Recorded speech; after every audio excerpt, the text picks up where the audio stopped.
Hello class, this is a continuation on the fundamental counting principle. In this video, we'll be looking at conditional counting. So, certain scenarios require conditions or restrictions to be applied. This can change how the fundamental counting principle is applied. So, for example, you can pause this at any time and give this a go. Here's the first example we're going to do. And in this first example, we have a race that has 5 competitors, and I've labeled them A, B, C, D, or E. You call them Adrian, Brad, Charles, Danny, whoever. A, B, C, D, E. How many different ways can the race finish? Now, in the previous examples, in the previous video, we saw, and we saw how we could place a box or a underline showing the position. In this case, this is the first place. I want you to think about this. How many different ways can first place be taken by one of the 5 competitors? Well, first place, there are 5 different people. There must be 5 different ways that first place can be taken. That's assuming every single racer is of equal skill. Now the second event is the person who comes second. Now think about this. I want you to think about the condition that's happening here. A common problem I've seen is some students would say, oh, it's 5 different ways again. But if you think about this, let's pretend that Adrian, or A, comes first. They're in first place. How many people are remaining? So it's definitely not 5, because if one of them has taken first place, there cannot be 5 people remaining. So in actual fact, there are 4 people remaining. And for the third event, or the third place in this case, I'm pretty sure you're seeing the pattern here. If 2 people, let's say Adrian and Bradley, take first and second, there are 3 people remaining for third place. So there's 3 people left times 2 people left times 1 person left for last. And you can type this into the calculator. Use a physical one here. 5 times 4 times 3 times 2 times 1. That is 120. There are 120 different ways that a race of 5 competitors can finish. How many different podium finishes are there? So that's only looking at first all the way to third. Once again, let's take a look at this. We have 5 different competitors, but this time we're only looking at, here's first place, here's second place, and here's third place.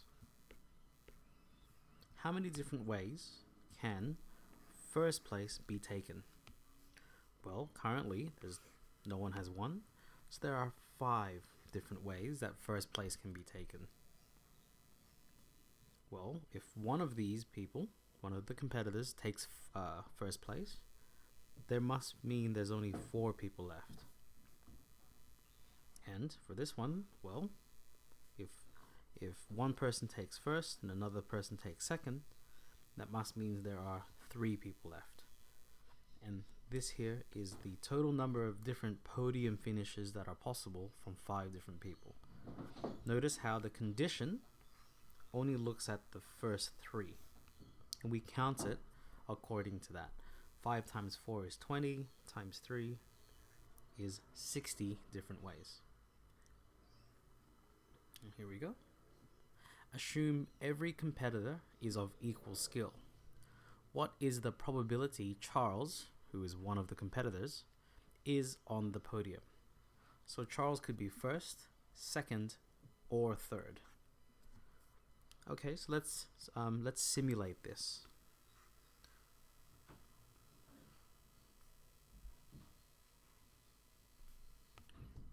So let's pretend that Charles is first. So for Charles to be first, there's only one way that first place can be taken. Okay, so this is first place, and we're pretending that Charles takes it. Well, if Charles takes first place, how many people are left for second place? Well, there are 4 people left, and it continues as normal, and 3 people left for this one. So this is if Charles comes first. If Charles comes second, let's draw this out again. Let's pretend Charles comes second. How many different ways can first place be taken now? Well, there are 4 different ways, because Charles is definitely in second place now. And I'm pretty sure you're seeing the pattern here.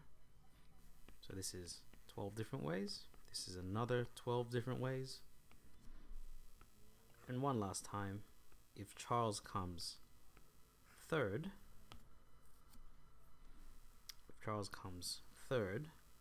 this will be, well, let's pretend Charles is third.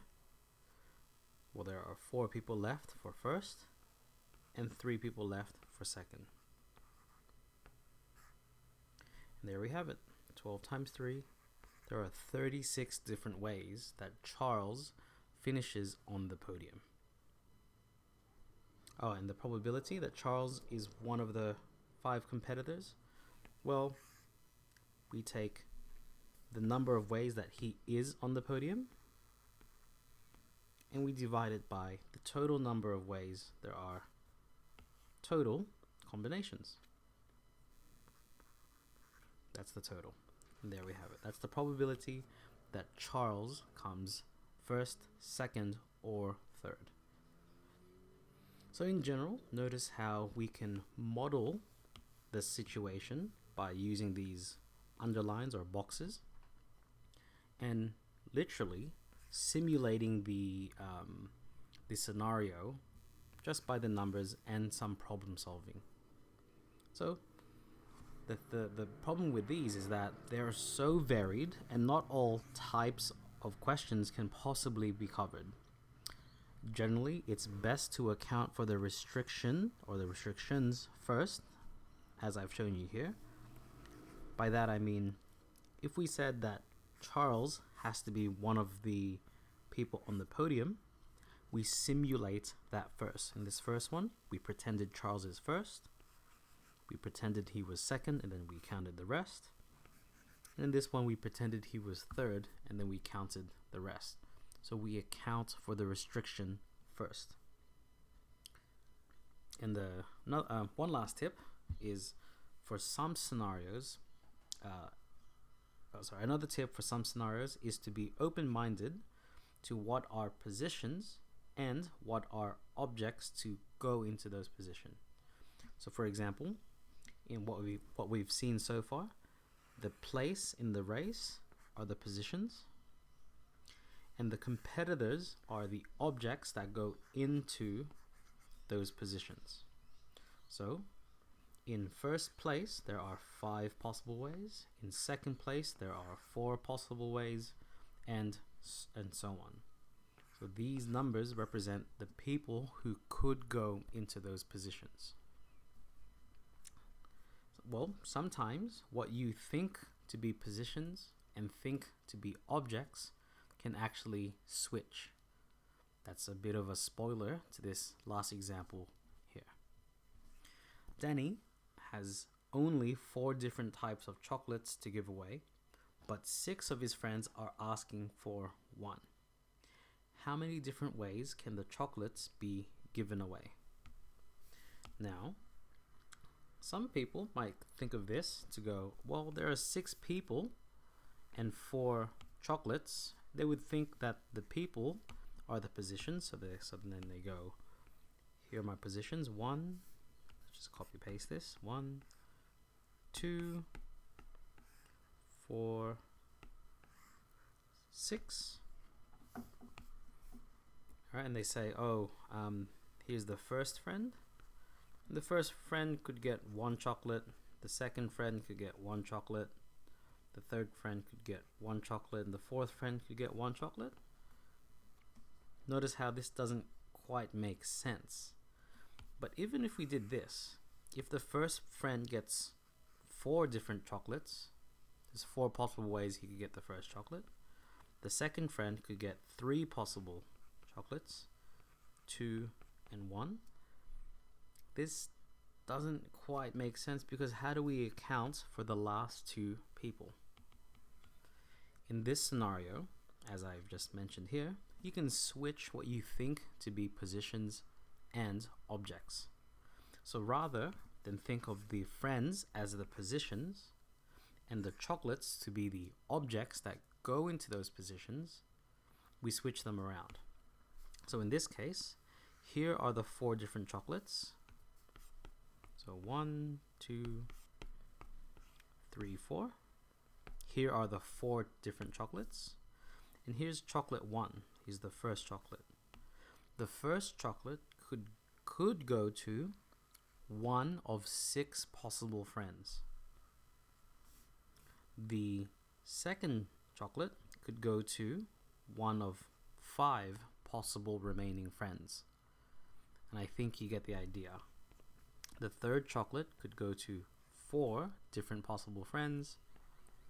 And the fourth chocolate could go to 1 of 3 remaining friends.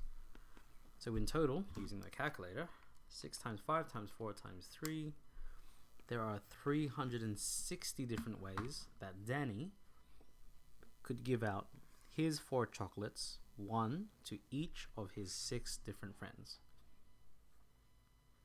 So I hope that gave you an insight into the restrictions we may have to apply to certain scenarios when we count the total number of ways and arrangements of a scenario. Hope to see you in the next video. Best of luck.